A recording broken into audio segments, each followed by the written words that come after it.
Danny, before we get into this weekend's game, we learned that we're at Swindon in the FA Cup. What do you make of that draw? Yeah, a good draw. I think the FA Cup is the best cup competition in the world.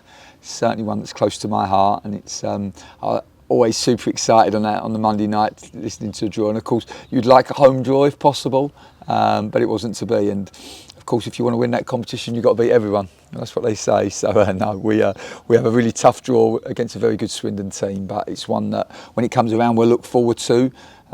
It was actually mine and Nicky's first game away at Swindon, so that in itself holds special memories for us, and the supporters that day were just incredible. So hopefully we'll bring another really good support and we can find the right result. And there was a touch of fortune that you happened to watch both Swindon and this weekend's opponents, Cheltenham, last weekend when we weren't playing. Yes, that was good for me. I'd like to say that I could read into the future, but no, it was obviously going to watch Cheltenham. It's always a real advantage if you can see the opponent before that you play them, particularly live. So no, it was good to go to that game, and got the added bonus of obviously watching Swindon as well. And I don't think there was any surprises. Cheltenham were a really competitive team.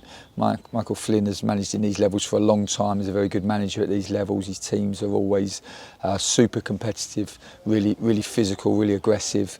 I think they've been, in every game that they've played this season, I don't think they've lost more than by one goal. And when they have lost, it's been in the latter periods of games. So no, we anticipate a really tough game. It was actually a great game to watch on Saturday. Swindon went 2-0 up probably against the run of play. Cheltenham had arguably been the better team early in the early parts, and then at half time it was 2-0. Then they come out after half time, Cheltenham, they made some changes and then conceded again to go 3-0 down, and you're thinking, wow, how did this happen? But to be fair, they never gave up. They come back into the game, got a goal back, and once they found the second goal, there was only one team gonna score, and you were anticipating a brilliant comeback and a Cheltenham third goal. But to be fair to Swindon, they managed to see the game out and take the 3 points.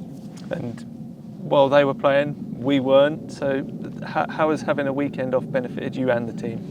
Well, I think we off the back of the Leyton Orient game, that was our fourth game in 10 days, so we'd had a pretty busy schedule, and of course the boys have had some recovery days between now and the start of pre-season, but this was the first time we could actually give them some days away.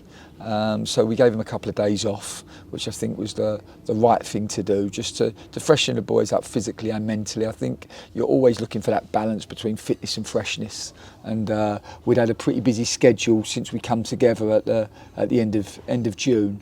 So it was the right time to be able to do that, and I think they've benefited. Certainly the way they've trained this week, in the early part of this week, has been good. It's just, like I said, an opportunity to recharge their batteries, to freshen up mentally, and they've certainly attacked this week thus far. And does having a week off perhaps give opportunities for players who've been injured to come back into things? Yeah, I think so. The time has definitely helped Awara and Teddy, and they're both back on the grass, which is good. So we're hopeful that they'll be available sooner rather than later. And they're obviously really important players to us. It's also good to get the boys back from international duty. We lost Jamie McDonough and Aaron Donnelly to Northern Ireland, and of course Lyle to Montserrat as well. So it's good that they've been back in today and training. And the group always miss Lyle when he's away. He's got such a good personality, and he brings so much character to the group. And it'd be good to play back at home again. We've obviously got Saturday home games. How is that beneficial to the group?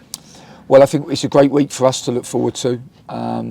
We obviously have Cheltenham in our first game, and then midweek we go away to Chesterfield, who Paul Cook's done a brilliant job there in getting them promoted out of a very, very difficult national league. And then of course we finished the week with a home game against Salford. So it's always lovely to play at home, particularly on a Saturday.